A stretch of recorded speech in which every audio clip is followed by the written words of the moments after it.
Yeah, Jahzz0, Shoto player, mostly known for the Ken, does, of course, have very solid Ryu. Most people can kind of swap somewhat freely back and forth between them. Ryu is, much like his home games, like a lot more fireball heavy, sort of single hit, not looking for, a ton of situational resets, right? You're looking for, hey, I want to get this one opening, do a ton of damage with it. But going up against Game & Watch, very, very tough. With Ryu, though, you are content to like sit in zone if comfortable, though. Like that's kind of fundamentally the purpose of that specific version of the character. But here we go. Oh, man, Monte just serve it up meets. Monte's the kind of player being able to watch and grow over time here in SoCal, and someone who's making waves out there in the world. And it's just hard to deal with Game & Watch's tools, especially in the hands of somebody just so practiced, so steeled. One of the funniest things that I like to know about Monte is that he's actually like capable of solving a Rubik's Cube in only a couple of seconds. Oh, one of those, yeah. Yeah.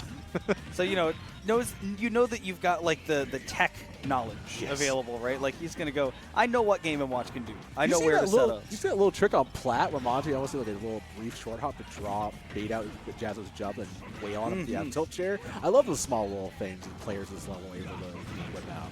Nevertheless, Jahzz0's pushing the issue, able to force away the center stage Monte with a brief reversal, and now he's going to put Jahzz0 into the clouds and make him well acquainted with Franklin Turtle. Back air there, he's going to do it all for Monte. Nice reaction right there from Jahzz0. I mean, it doesn't matter if you're playing against a mid-level, a high-level, or a top-level Game & Watch, and Monte's certainly part of the latter group. Every single one of them will say, you're coming off that Angel platform, I'm going to go to the ledge, and then I'm going to nair off of it. Like, it is just, everybody's going to do that. Jahzz0 is showing him that there's no shelter at that corner of the stage. And here we go. These two players are very evenly matched in the early going to the set. Nice little footsies in. Does actually kick the bomb directly out of existence. You have to like find your character's options to deal with bomb, otherwise Game & Watch to be able to make it pay all day for free.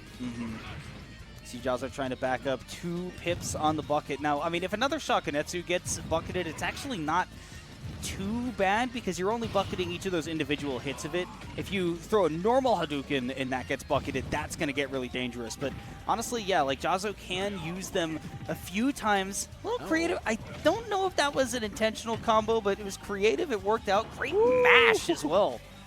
He made sure he wasn't going to get mashed on. And there goes that second shock. And just as you said, Kimona, not quite the knockback you might expect from bucketing that much fire.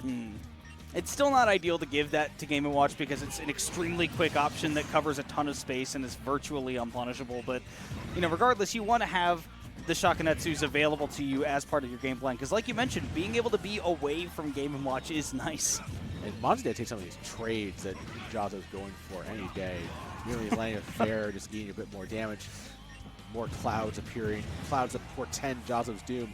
Can he find a way back on stage? Good use of the stall out for there and just able to avoid Monte's strike. Another bad trade in mind here for Jahzz0. Monte, he's looking to put the finishing touch on this game 1. Can he find the hitbox there?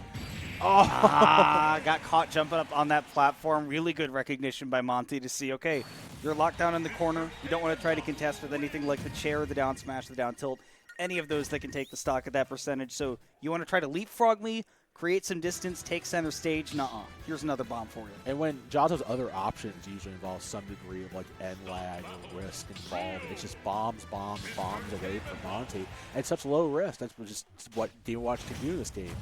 So no lamp oil, no rope, just bombs. Just bombs. You want it? All right. Well, game number 2.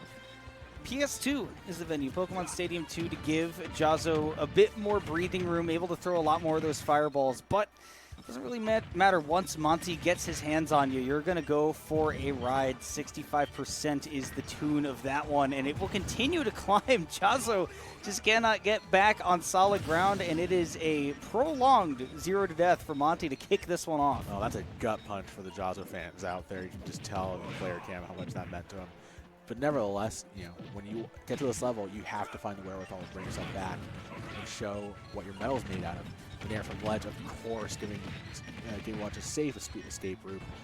And now Monte was getting away with those vertical punishes, but Jahzz0, as soon as he got some ground beneath his feet, he's finally able to play the game, Kimona. But that has been the hard part, and it is for pretty much anybody against Game & Watch, but for Ryu, who has some of the worst aerial drift in the entire game. The focus attack. Oh my god, that was so whip-cracked. Smart by Jahzz0. He recognized the situation. He knew the test, and he passed in flying colors, and then Monte immediately almost bashing that second stock, but Jahzz0 was unwilling to let him take it away from him so easily. Monte missing out deep again, but of course the collision at ledge, no chance, no tech, no chance for Jahzz0 to get back to ledge. My brain is ruined. You mentioned the whip crack, and I just thought about Johnny Test. Just, the boy's best friend is a talking dog. Da-na-na-na-na-na. I mean, to be fair, Kimono, half my commentary clips are taken from like 90s or 2000s 90s cartoons and pro wrestling. That's all I got. That's all I got, everybody. That's all my material. And as paper thin as Game & Watch himself, and right now Monte is just giving Jahzz0 the business. Paper cuts, it's death by 1,000 cuts at this point, and Jahzz0 has just not been able to find a way to crack open this pistachio, as it were. It's just, did you say this Monte's at the green alt? That's what, there's so much green enough. There's so much green on PS2 as is. Oh, and speaking of green, Monte's going for the gold. Actually, that's not even. He's gold. Going for the money. He's going for the money. Yeah. Dollar bills, you all. And we got ourselves a 2-0 lead from Monte, and Jahzz0's got to figure out what kind of recourse. I mean, obviously, the situation, I think the layman would think, well, you could go Ken.